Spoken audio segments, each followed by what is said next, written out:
I was saying the other day, I bought a walking stick. He's going nowhere. We're going to go all together. Beautiful. I'm looking forward to it. Yeah. Okay, We'll kiss if you kiss. Okay, I want his autopilot. I love it. Okay, can we? Gen Z wife.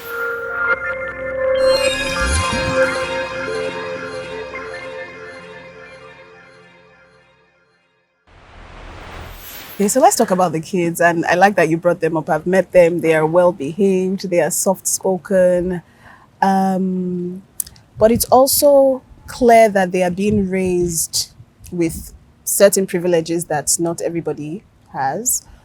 How are you instilling, or what values are you instilling in your children? And something funny happened. I don't even think I told you. Summer holiday, I come to this house to visit, and I ask, "Oh, where are the kids?" Because I knew the kids were around. They said there's somebody's shop selling fabric. I'm just like, is that a holiday job? What is going on? What exactly are we doing? Please, I need you to actually re-explain that. I think I get it, but I'd like you to re-explain that. Yeah. So I want to know how you're raising value-driven kids and even empathetic children, right? Knowing that, again, like I mentioned earlier, there are certain privileges that they're privy to now that many people do not have.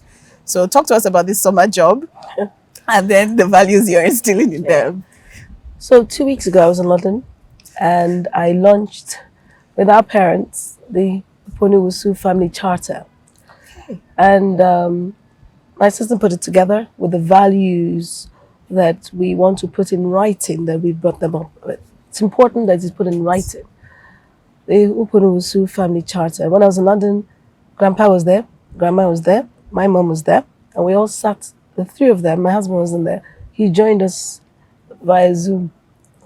And it's important that they understand the greatness that is instilled in how we've brought them up.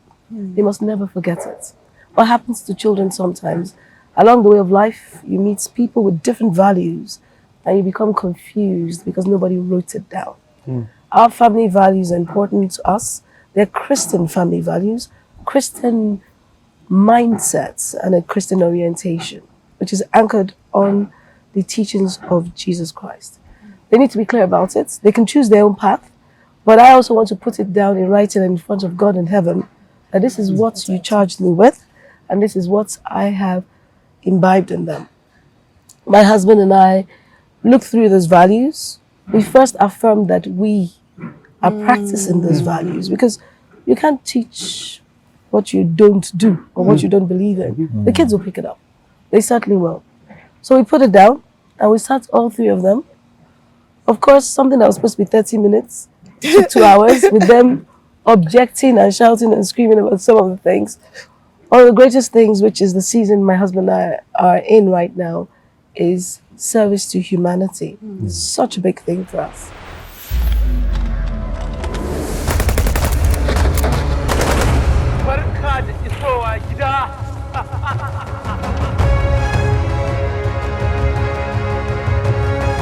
If you don't get the food money by the end of today, this is the last time you talk to your husband.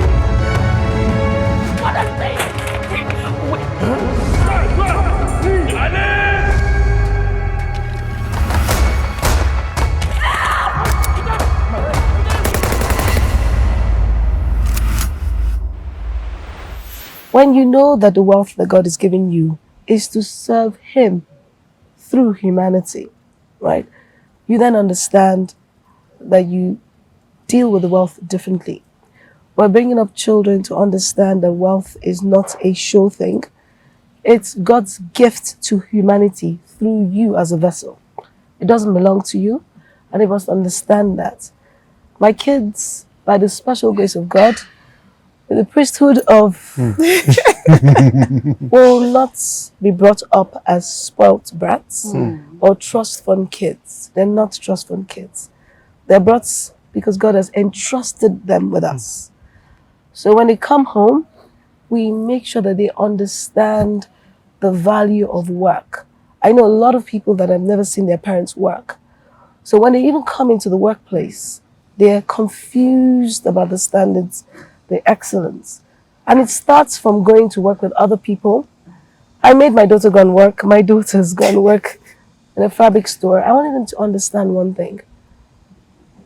When or if life becomes difficult, there's no profession that should be too small, legitimate profession that you can't do.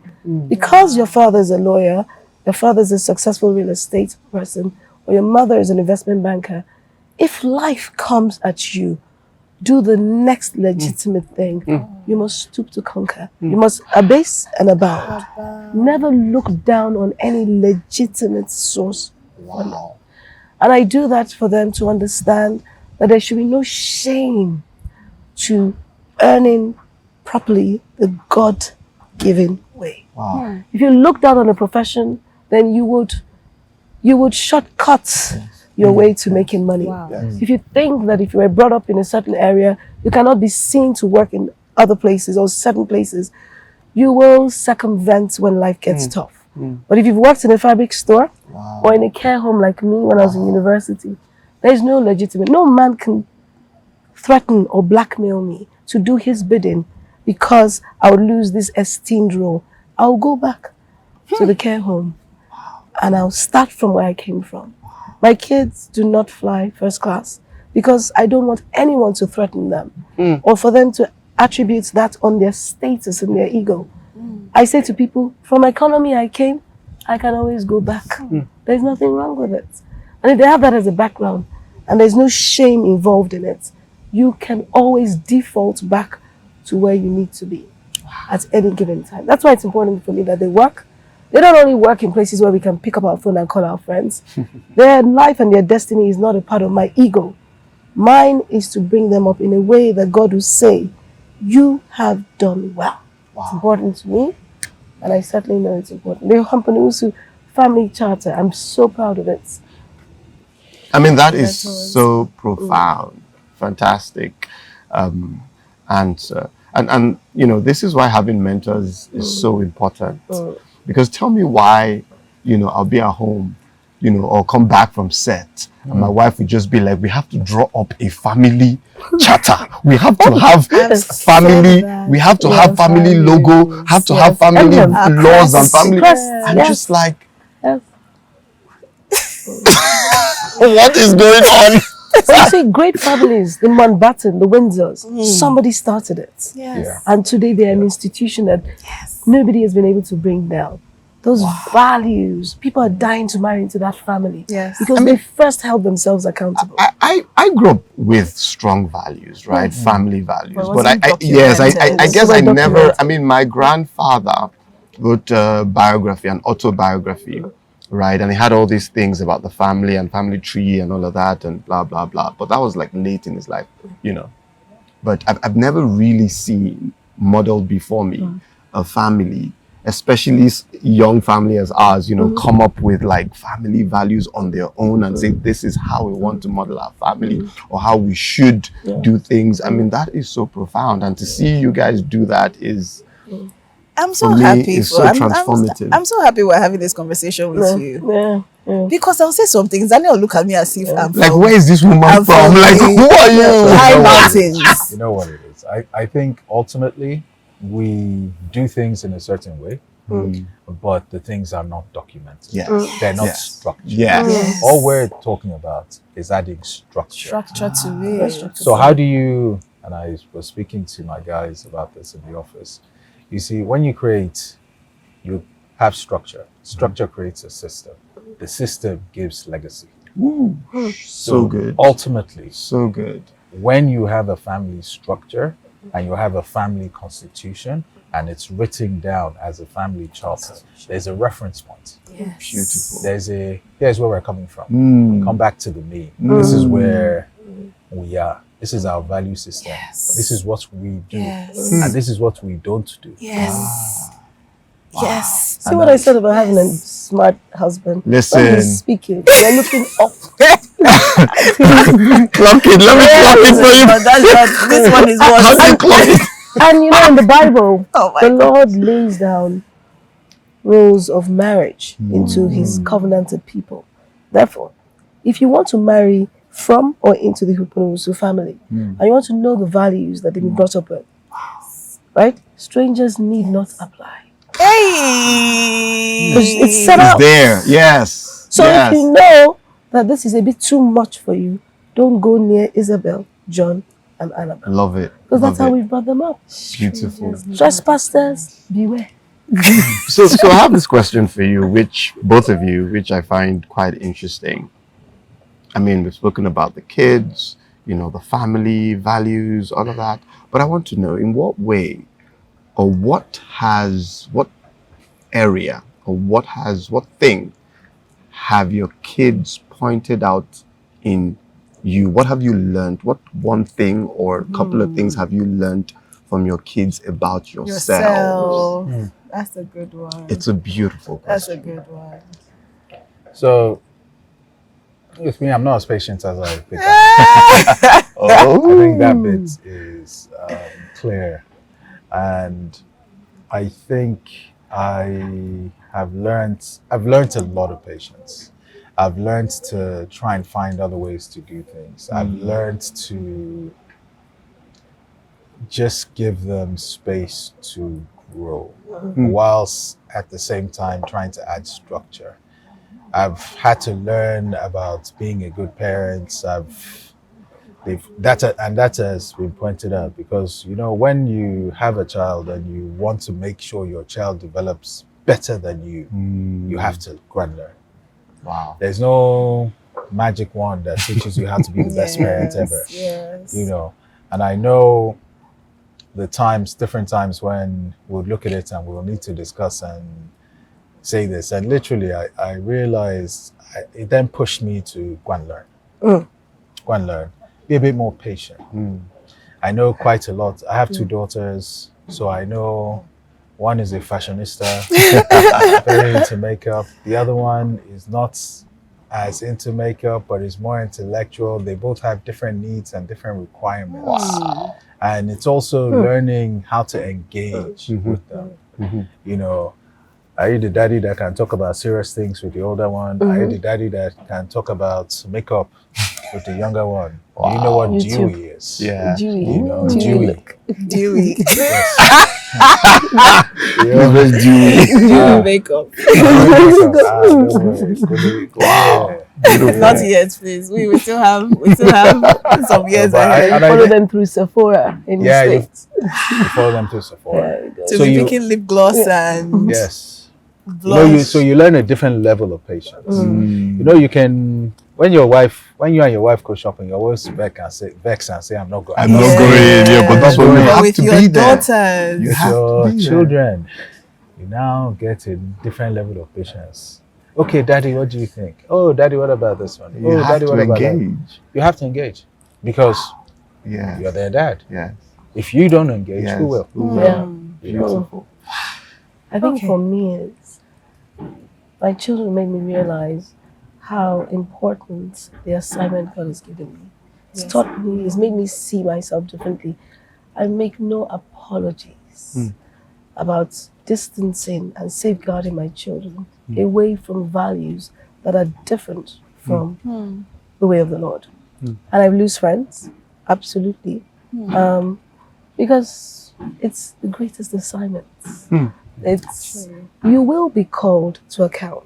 Whoa. So it's also shown me how serious I am about doing what I have the grace to do, and just watching how we've guided and safeguarded them, where you can't always protect them, where you can safeguard and guide them. Like what I told you about my mom when I was young. It is such an important assignment. It made me realize that on that day, when I leave this earth and I face my maker, I would not have used social mobility and used my children as collateral for it. Regardless of who you are in the society, if your values or what I see or what I think I know are not the sort of values that I want to expose my children to at a tender age or at an age where they're very impressionable, I will safeguard them and make no apologies. Second thing is made me realize that my husband sees himself as the only person that can tell of his daughters. So when I do, I see disdain in his eyes. How dare you? My own children. I can feel his gut wrenching. And he's trying to show a united front. But I can see him eyeing me. You called my daughter a liar. I was like, she's lying. and I can see him with his body, he's supposed to be on my side, but with his eyes and his everything about him. So the other day I was telling off one of his children, and he pretended to be on my side. And then when he thought I was out of sight, he took her, put his arms around her, and they walked away. Like, sorry. Sorry about that woman. I realized that pain, he goes through it when I'm telling them off, when I'm cutting them to size, when I'm, critiquing anything. He thinks, it's not that bad. When I'm talking to any of his children, I made his son cut his hair. I made him cut it crew cut. Ooh. He was like, oh my God, the girls. And he was feeling for his street credibility, but I was having none of it. So I could see that. I could see the gut-wrenching pain any parent feels when their children, or any child or their children, is being attacked. And he doesn't know this. He doesn't speak to me for the rest of the day. Wow. Then he resets and then says, okay, we're supposed to be doing this together. But I know it's fake.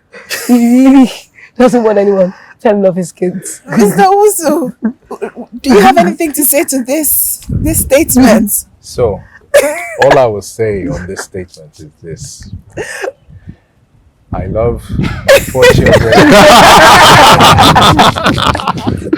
Love it. Your 4 children. Yes. And yes, do I take it to heart when someone is being criticized? I do. No one likes criticism.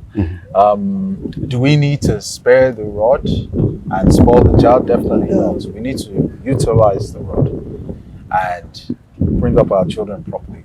Now, I also believe if you correct with one hand, you must embrace with the other. There's a Yoruba saying. Yes. So when you understand that, and my mom is a Jebu, so I heard that many times. What's the saying, please? Speak Yoruba, let me hear.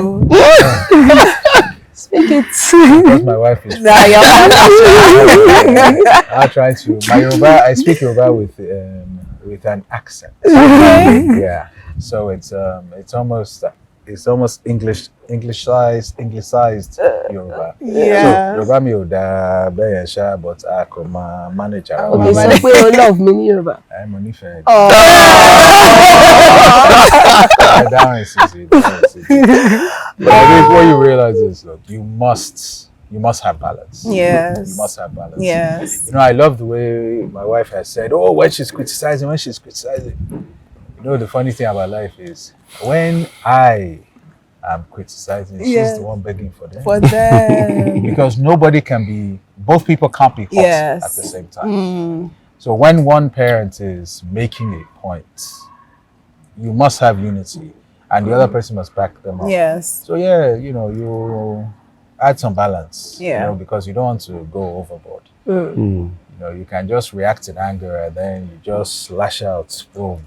Next thing you know, the child is talking. When we want sparing the rod, and we're utilizing the rod. I utilize the rod to the point that one of my children used to flinch when I raised my hand. And I just thought, okay, you know what? That is not the way I want to go. Yeah. So I made a conscious decision to be, you calm down. And then you have to be calm. Men are stronger than women. Physically. Anyway. So it means that if you react in anger as a man, the repercussions of you reacting in anger can be much more damaging. Yeah. I mean, when women react in anger, you can have psychological damage. Some you will have physical damage. But let's put that one on one side. But for men, you can imagine if a man hits a woman in anger, it's a different ballgame. Yeah. And I don't condone violence against gender-based violence. Yes, I don't condone gender-based violence either way.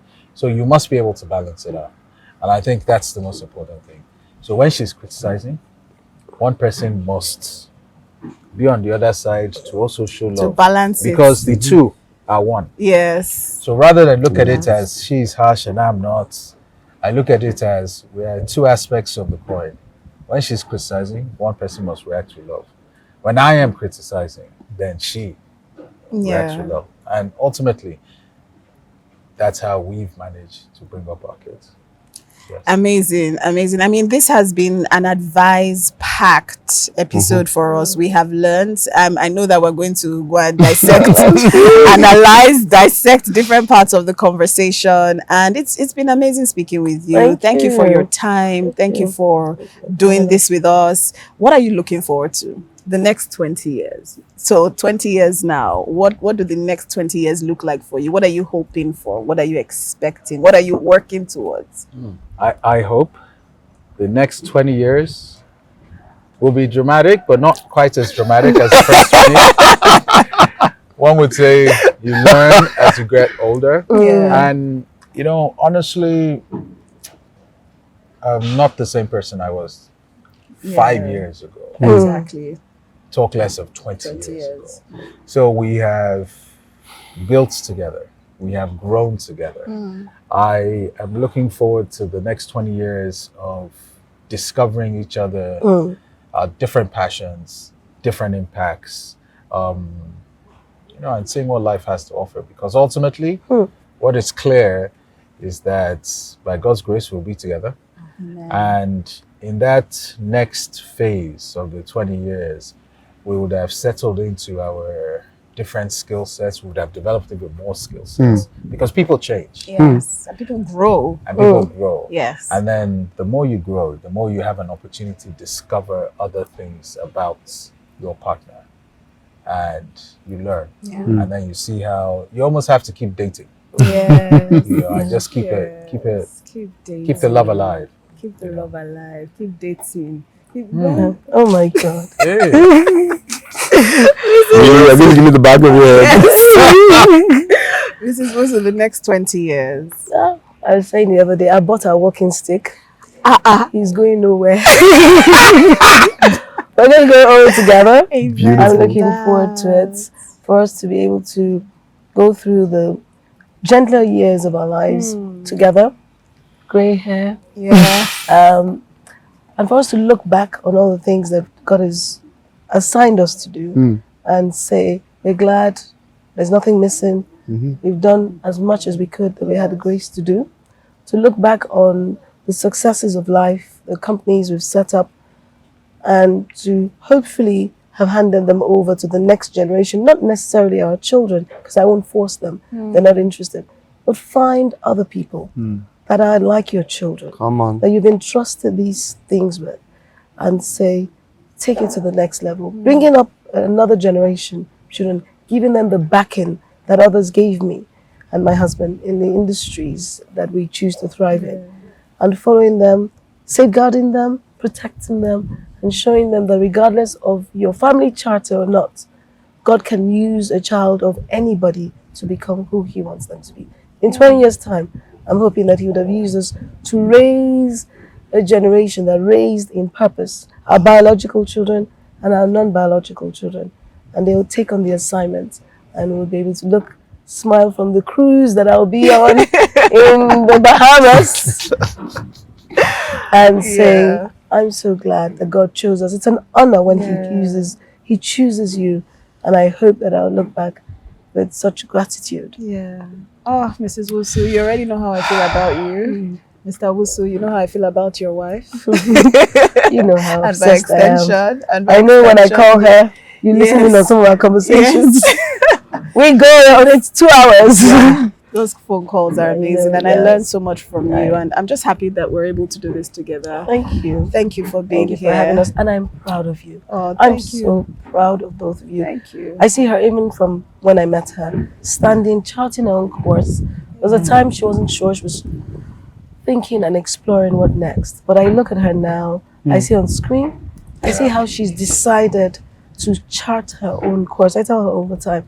And it's so beautiful to watch a woman who has accepted her own path and doesn't need anyone else for validation. So important. And then I see you, you know, standing solidly by her, knowing that your greatness, the source of it, and the protector, the physical protector, Yes. the Shaolin master of all things, Daniel Etim Effiong, is there. It's just, I, you know, Saints in the Media, I watch it all the time. I told Toyosi, I go back and I watch it, and I watch you, and I go back to the YouTube where you had spoken after I left, and I am so proud of you. I'm proud of the herd, but I'm prouder of your spiritual journey whilst you're doing all of this. God bless you for us. Amen. God bless you and keep you. Amen. God Amen. bless you too. Want to wrap?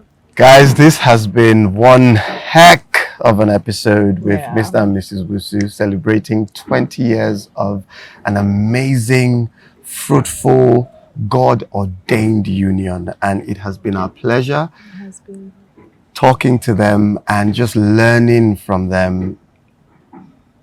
Officially or unofficially, whatever you guys want to call it, they are our mentors, and we have been so blessed by their lives, by watching them, observing their lives, but also by listening to them and hearing, you know, what they have to say about all the questions that we have thrown at them. I hope you have learned something.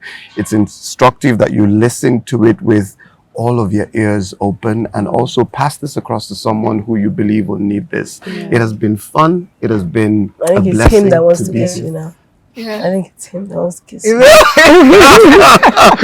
thank you, Mr. and Mrs. Wusu, for Okay, being kiss here that I and will for, kiss. for blessing us. Kiss. We'll kiss if you kiss. Okay, I want his ultimate I love it. Okay, can we?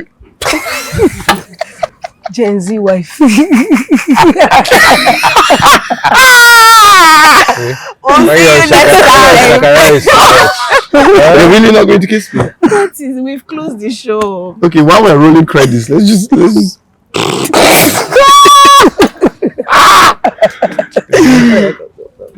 Oh, I'm pregnant. Thank you Bye, so much, everyone. guys. Bye. Thank you.